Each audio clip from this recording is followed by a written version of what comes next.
what's going on, guys? I'm Joe Bach from Box Garage, and I'm back here at the original Box Garage, as my dad likes to say. And today I'm back to working on these sliders. I went over yesterday, got this one all welded up. It's currently attached via a piece of angle iron just to the body. Today I want to make kickers that go to the frame, so this thing ends up being a lot more sturdy. Because right now it's just for looks until I go and put it to the frame. And then if you come around this side, I'm working on my other one. This one is all just tacked up.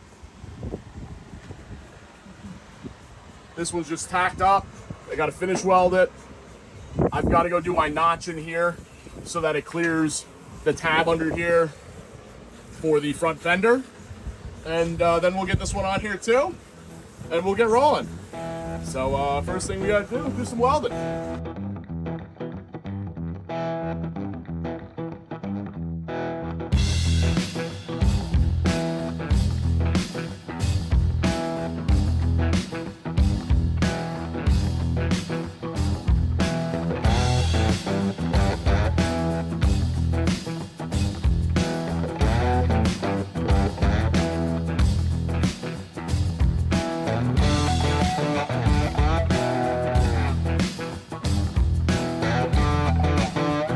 So here is my piece of rectangular tubing. You can see it's round on the edges.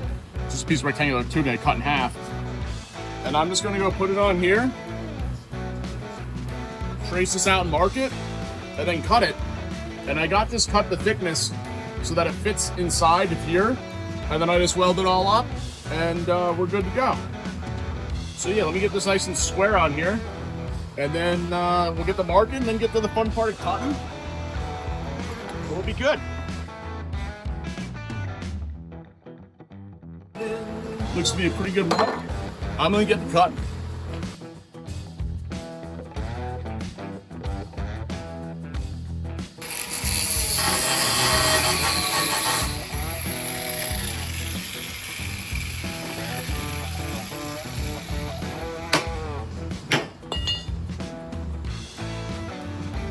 Now, all I need to do is go get this angle and dangle here and kind of go and, transfer it to this, which really shouldn't be half bad.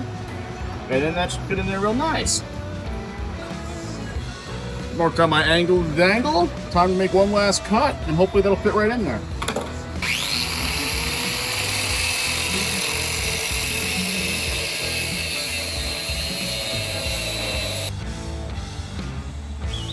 Got my makeshift piece of angle fitted in there. Probably could have cut this a little better on the bottom, but I'll, grind it once I weld it, and it'll fit nice. So I'm pretty happy with that. We're gonna weld that in now, and then time to clean this all up. Oh, and put something in here and weld that too, but it should be pretty simple. Pretty happy with that. Flip this over, weld this up, and then we can clean this thing.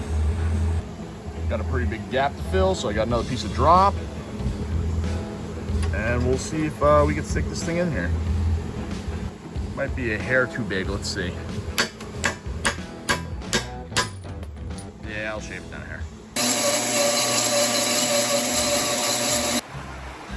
So I was out here cleaning up the slider, cleaning up my welds and such, and got a little bit of rain. Luckily, we've got our awning here that we're working under. And yeah, I'm pretty happy with how this came out. So what I'm gonna do now is pull off that step and go hang this underneath. And with how wet and snotty it is out, I'll probably leave the legs for another day. This week, maybe I'll go make some templates for plates that'll go against the frame. And make them, maybe drill the holes in the frame, all that jazz. I can even cut my kickers to length. And yeah, should be in a good spot where then I can just come and, weld it all up. Thickums. So we're checking my alignment, and the Dana 60 is wider than the Sterling in the rear, which makes sense why there's a gap up front, not in the rear. But let's see what we're looking at. Looks to be about 1.5 inches here on this side. Let's go see what the other side looks like.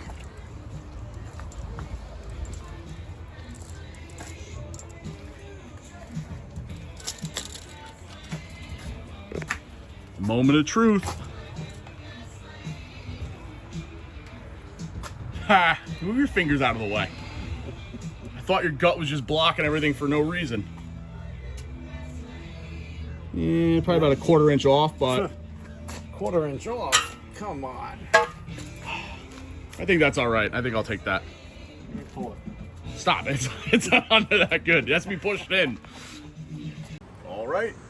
So we got a little delivery today. Got our perforated steel. So I'm gonna go make some templates to go fit it on here, get it all cut up, and maybe tack it in. But this should be exactly what we need and make for a nice spot to put your feet. So let's get going on that. Ooh. Ah. That's gonna look good. It's super easy to go and work with this perforated steel. Cutting through it's just quick and easy, so it's definitely a nice material to incorporate into your projects. All right, first one's fitted up. I think it fits pretty good in there. Exposes our curve here still real nice. Fits inside the round of the tube. I think we're almost ready to cut our next one. All right, first side's fitted up. Still have to tack it, but pretty happy. All of these are lined up right there against the radius in the back. I'll do a slower little pan over.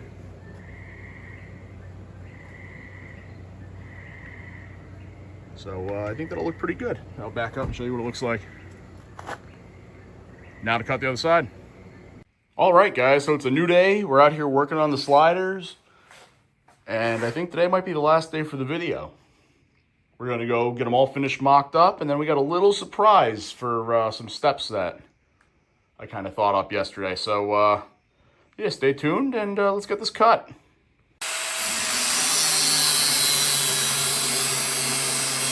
So don't mind the mess inside the truck. We'll be getting to that.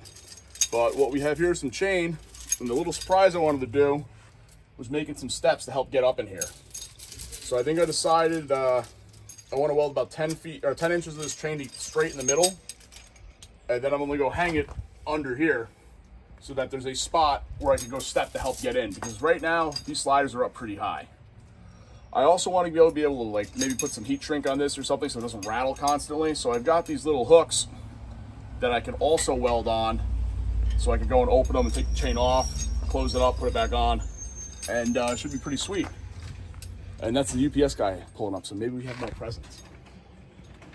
Now to get welding on this chain. And then we're gonna go tacking all these as well. First thing up, I'm gonna take off these S-hooks. We could add these to the S-hook department, so I'm not gonna cut them. I'm gonna try to use a chisel to open them up. And then do the other side, and then we'll have some chain. I've now pried this chisel into here twice, or pounded it in, and this is very springy and keeps sending the chisel into orbit into the ceiling. So yeah, we're just gonna go cut the first link. But that is much easier. All right, this is what we came up with. Don't mind the extra little support here. Since we're not tied into the frame yet, I just put it there, you know, to add a little strength to the slider. But as you can see, that bottom link of chain is welded. The rest of it isn't. And to be completely honest, I'm not 100% sold on this, but I think I'm going to run it for a bit and just see how it does. Maybe have Kara test it out a few times. I'd Ben test it.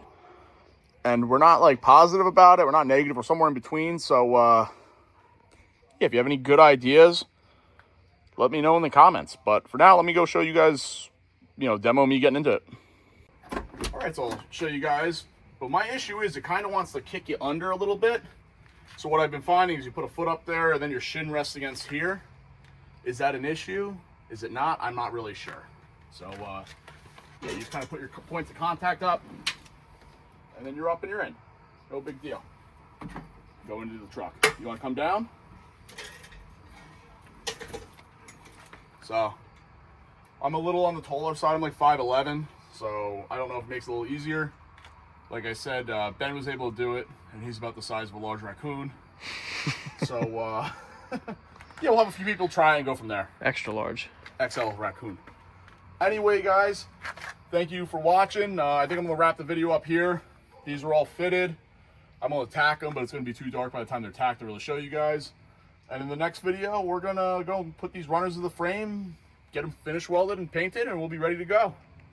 I leave for Bronco Roundup next Wednesday. It's currently Wednesday, so a week from today. And as you can see, the truck's an absolute mess, and I got a ton to do. So we're going to get cranking. Be sure to subscribe and stay tuned for a lot of action wrenching and then a lot of wheeling. Have a good one, guys, and thanks for watching.